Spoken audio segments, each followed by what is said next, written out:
Recording Soul 3. What do I have? Well, I don't know where to begin. It's always weird starting these. I try not to have pre-recorded things I'm going to talk about.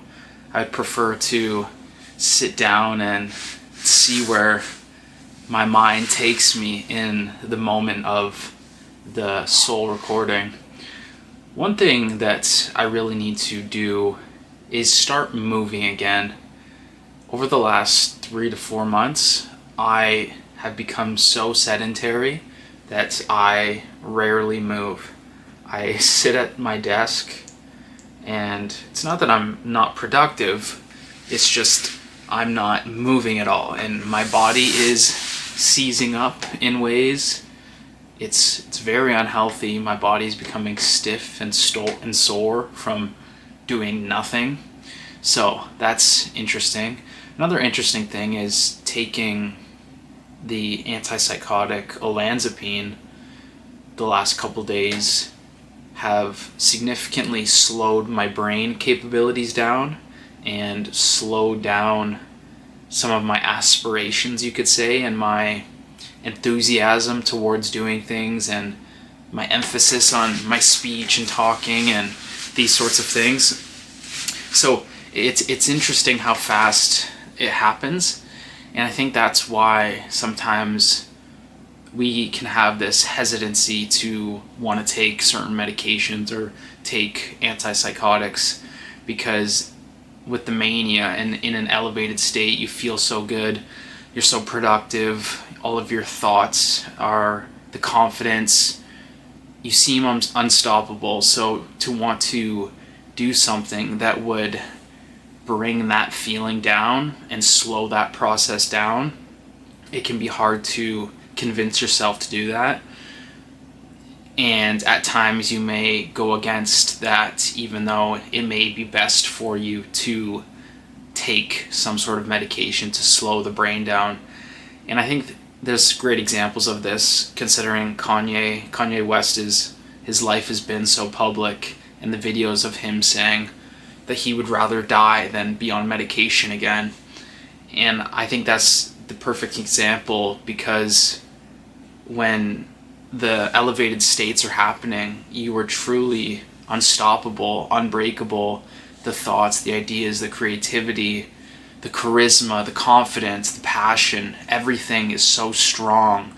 So to stop that train and slow it down, it's very hard to convince yourself of that and convince yourself to stop those things. But I think about it as I can have these periods that I'm so productive, I get so much done, but if I have those periods and then I crash and I disappear for long periods of time, is it better to get so much done in a short amount of time and then crash and recover and do it again? Or is it better to be more steady and stable and create and produce on a more steady, disciplined timeline? So that's kind of the argument you could be made for this situation.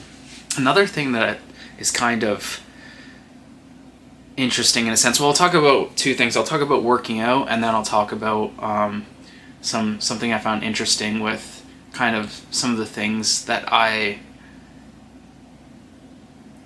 think happens in the world, and some of the things that I think happen in the medical field and in psychiatry and with medication. But I'll start with the working out. There's part of me that is fearful to work out. There's part of me that is scared, and I don't know if I have convinced myself of that fear as a way to stop working out or to avoid it. But I say I'm fearful of it because the last couple times that I've taken working out seriously and really got in shape and really got my mind active and my body active had led to mania and psychosis. So, well, the second time, the latest time was psychosis. The one earlier wasn't psychosis, but in around 2020, the lockdowns, I was doing a lot of running and ended up in the hospital because of how much I was working out and not able to slow my brain down. And then in 2023, same kind of thing happened, that I was doing so much meditation and so much fasting and so much working out that it was like a psychotic break. My mind exploded. But I called that a spiritual awakening. I don't call that a psychotic episode. I call that a spiritual awakening, because that's what I think it is, and it's been pathologized and demonized as something else in the medical field. But that's what they do. They group you into things so you're not outside the cookie cutter of what human should be and what a human should look like. If you escape the narrative, if you escape the box, that is not what they want. They want people inside the box.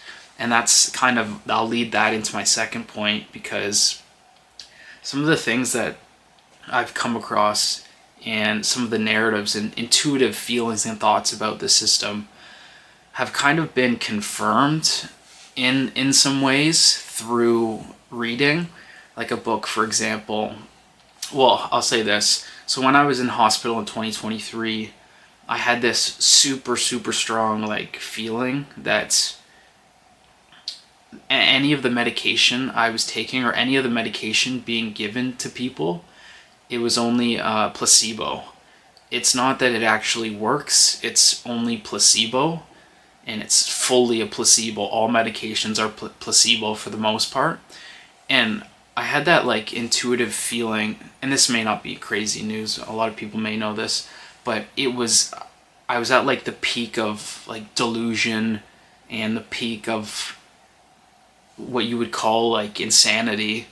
But that was a thing that I took from that. And then today, a book I was reading talking about, it was from like the 16th century. These people were talking about that the medication or the ways of healing will only work on people to the certain extent that the person believes in whatever the healing is, or whatever the thing is. So I truly believe that that's also part of the medication. It's a placebo thing. It's, do you believe it's working for you, or do you not believe it's working for you?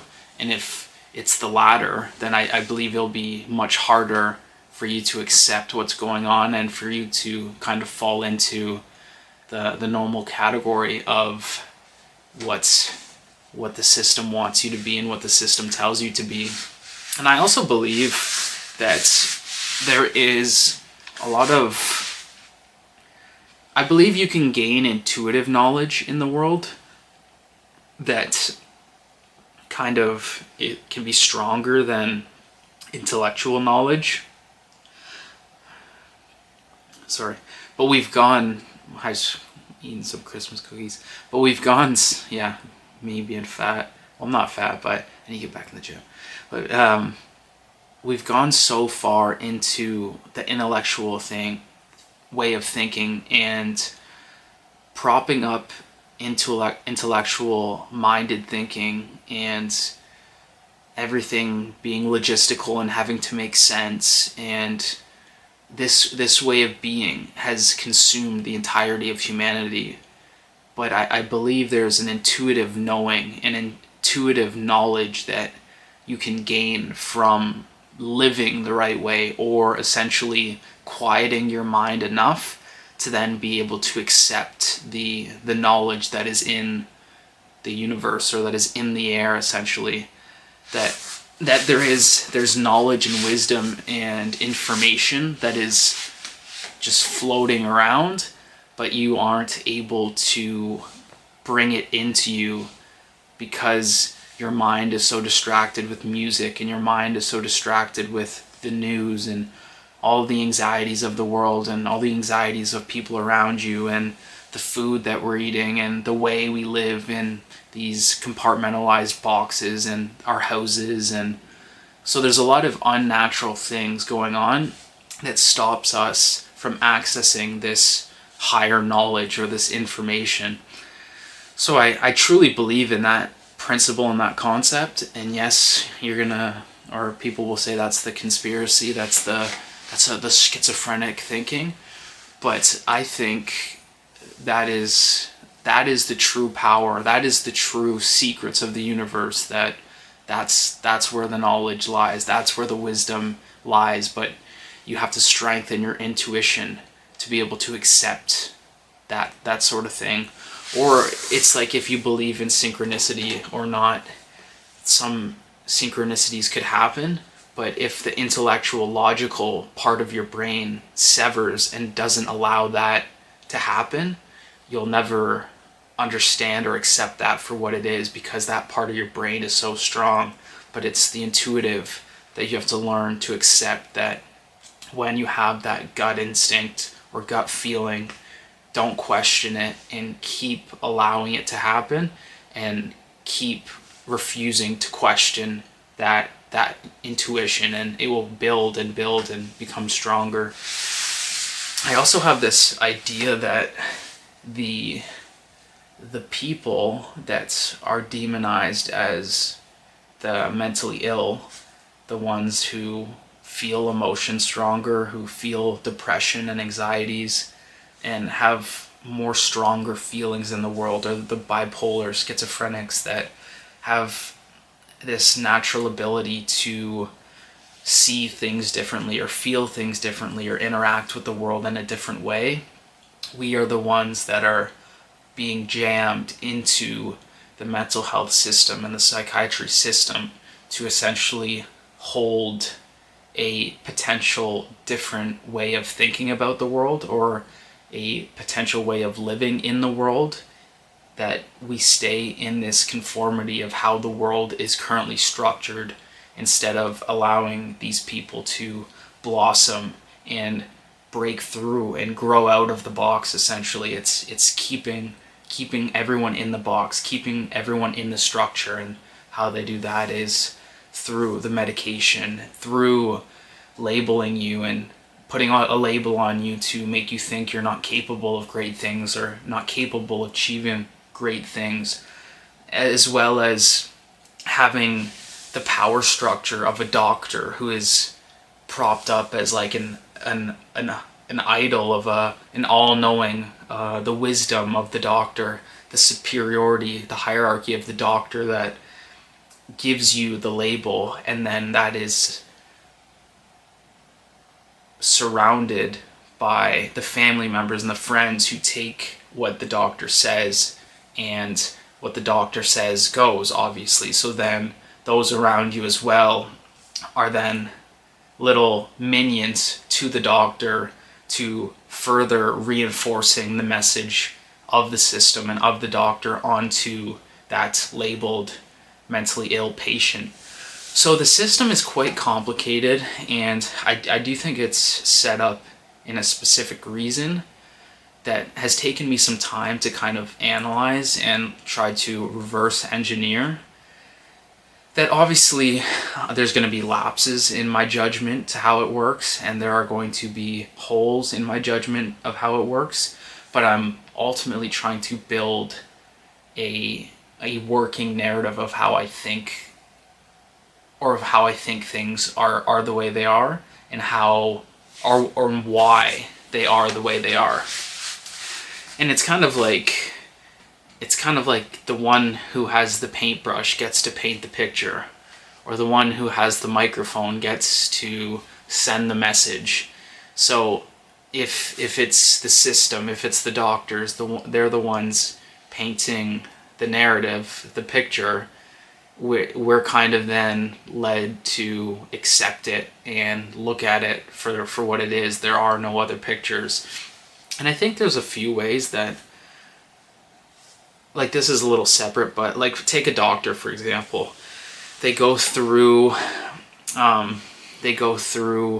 what, 10 years of schooling, they get their PhD, they go through all this training, so then they become, I will stick to psychiatry, for example. They become a psychiatrist, they take on all this debt, and then they're going to stay in this rigid structure, system of how the medical field is ran.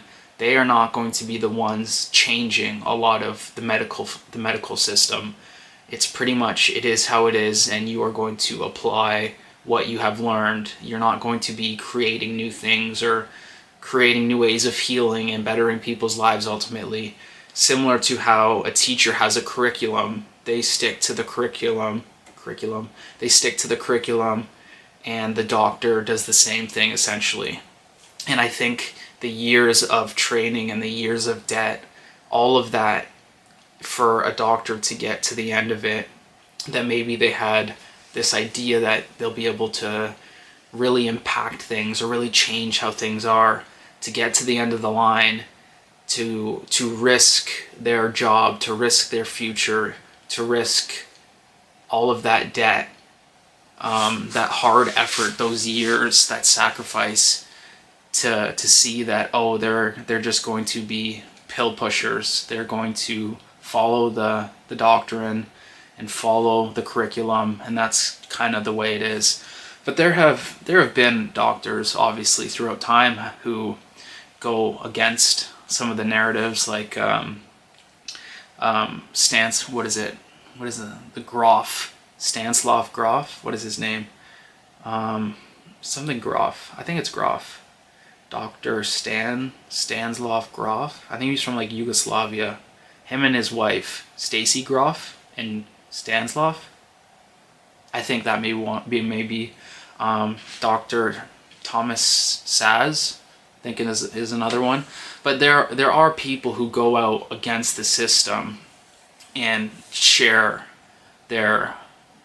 Dr. Peter Breggin is like another one, and I've seen a lot of their work. I've read some of their work, but I think their approach is wrong to trying to make change in the world of psychiatry, because they have gone through it, they have learned about it, and they come out and maybe they break free into their own clinical practice or something, but then they end up like just attacking. I think it's from so many years of trying to do the right thing and trying to be good and it never really happening, builds like anger and resentment, and they end up attacking the system and just saying what's wrong with it and all of the demonic things with the system, instead of maybe an approach that maybe you don't need to burn the entirety of the thing down, but know that it is set up a certain way for a reason, and know that it is a control mechanism of people. And I think it is a very severe control mechanism being used on humanity, because more and more people are being prescribed medications, antidepressants, antipsychotics, etc. And younger kids are being put on these pills. And most of the prescriptions and the pills are lifelong medications, they're lifelong diagnoses. So it's kind of absorbing more and more people and used as a tool to keep more and more people in the framing of how society should be ran in the people of power's point of view, is kind of how I would describe that. So, and this is a side note I'll throw in of something I think is happening. We have a birth collapse rate all over the world. People aren't having kids. And I think a contributing factor, obviously I think modernity is part of that, but there are other factors as well. But I think part of it is people being on medications, because the medications lower your sex drive, and not only do they lower your sex drive, they are emotionally blunting. They are emotionally blunting and almost like remove the will to want to interact in intercourse or like love, for example. I mean, I don't want to get too graphic here, but it takes away that yearning for passion of creating with and reproducing, or it takes away the will and desire to want to go and have a sexual interaction with someone. And I think the more that people are on medications and are medicated, I think that will, and I haven't seen any studies that, or I haven't seen anyone talk about that really, but I think that's part of it. And I'd be curious to see what the numbers are worldwide for people on medications, because I do think that is a contributing factor at some sort of level.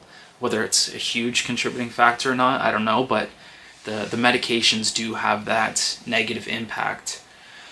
So, yeah, I don't know, got off on a little mental health tangent, but sometimes it freaks me out because I do a lot of reflecting, a lot of analyzing, and I'm kind of an observer of the world. I would describe myself. I like to just observe, even if like I'm in public or that. Even like being on my phone sometimes is just like a way for me to like blend in, because you would look weird if you're just like sitting there like looking at people, but it's almost like you need to bring out your phone to feel normal in today's society. And like any lapse in time or any lapse in like awkward time, people just like pull out their phone, so there's not like this awkward discomfort of being in a room with someone else not talking, or like in a waiting room. Like imagine like you and two other people in a waiting room, just not on your phone, no TV, just sitting there. You'd feel there'd be a tense like awkwardness in the air. So we just naturally kind of like pull out our phone and divert our attention to something else. And at times I'll just like have the phone, but I'm observing the world, and I like to just observe. I like to observe, not in a creepy way, not in some you type scenario like stalking or anything, but just observe.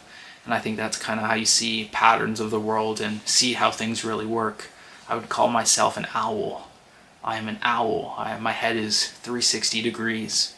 I can see you from everywhere. And yeah, so a lot of reflecting, a lot of analyzing. And will some of my analysis and some of my thesis be incorrect? Yeah, of course. But will there be some truth in some of them? Yeah, I think so. Will, over time, the way they are shaped and formed get better and stronger and strengthened in the foundation of the picture and the painting that I'm painting? Yes, I think so. But it's part of it is communicating it and talking about it, so you can see where to refine and see what areas aren't. You can see the weak points of the structure, the points that are about to fall out and break, and you can reinforce them or strengthen the points so the castle walls stay strong. That would be a metaphor I would give. So that's what we're doing. That's what's going on. It's almost Christmas. It's almost Christmas, guys. That'll be fun. I'm going to see Avatar tomorrow. Let's go. Maybe maybe this is why I started doing these logs right now, because Avatar's coming out and Jake Sully does, or he used to. He doesn't do them anymore because he is the Mok'Tora. I think that's what they call him, Mok'Tora. The fourth flyer of the orange dragon bird thing. And he used to do the video logs on Pandora. So I'm Jake Sully, the Mok'Tora, doing soul logs on Earth. Yeah, I don't know. Don't forget that. Forget that little part there. I'm talking to myself. Okay, that's gonna be all for today, guys. Until tomorrow. Bye.